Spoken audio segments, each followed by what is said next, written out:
Hello and welcome to part 7 of my home gym build. In this video, we'll be looking at putting the insulation in along with the multi-foil that I was using as the vapor control layer, and also the chipboard flooring and plywood roof and walls.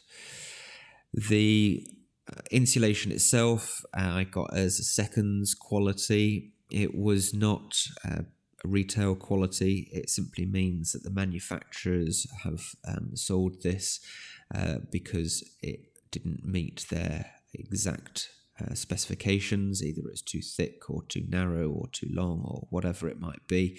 They couldn't sell it retail value.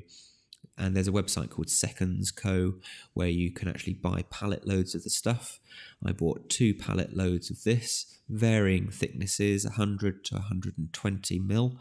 I made accommodations in my structure to accommodate up to 120 mil of PIR insulation, just in case I got more of that than the 100 mil.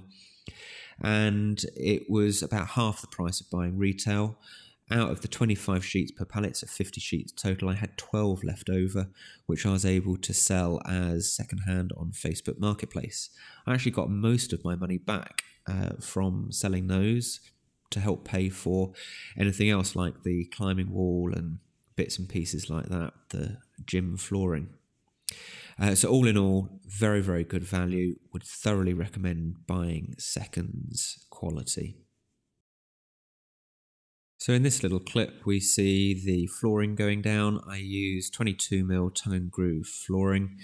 I glued it all together, and then I did put a second layer of flooring down as sheets of 8-foot by 4-foot plywood to overlay and glue that. I did that all as a floating floor just to make it really substantial and impact resistant.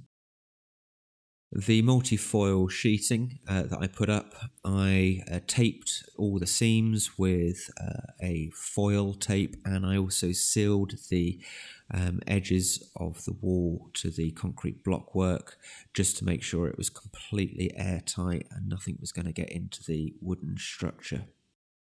It was a very, very hot day and my wife had decided to work from the gym. It was actually cooler in the gym than it was in her office.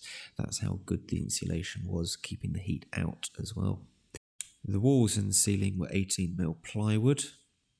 I decided to use plywood over plasterboard because it was structural, and I was going to be hanging things from the ceiling and on the walls, and it just made it much easier. It made sense to use plywood rather than plasterboard. At the very end of the gym, at the far corner on the right hand side, that was going to be where the climbing wall was going to be. So I didn't mind using OSB board as opposed to plywood. OSB board here is cheaper than plywood, so it made sense just to use the cheaper stuff. I also didn't bother painting the OSB behind the climbing wall. Everything else I did paint. So all of the concrete block work and all the wood I painted in a white masonry paint. I decided masonry paint was going to be better for that, just purely on the basis that I wanted a texture.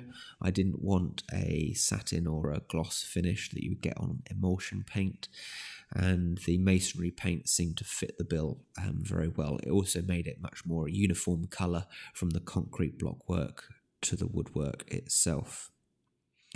I also started making the stairs going down into the gym. Although you don't see me making the stair stringers, I did make them, but I just didn't record them for whatever reason. I think the camera ran out of battery. But you see the platform that I'm going to be making to as a sort of landing stage as you come into the gym and then step down into the gym. Again, I used the plywood for that and a load of other bits of offcuts of wood that I had left over.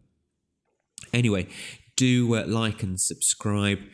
Do tune in for my next video. That will be the actual climbing wall construction. And watch any of the previous videos that I've done leading up to this point.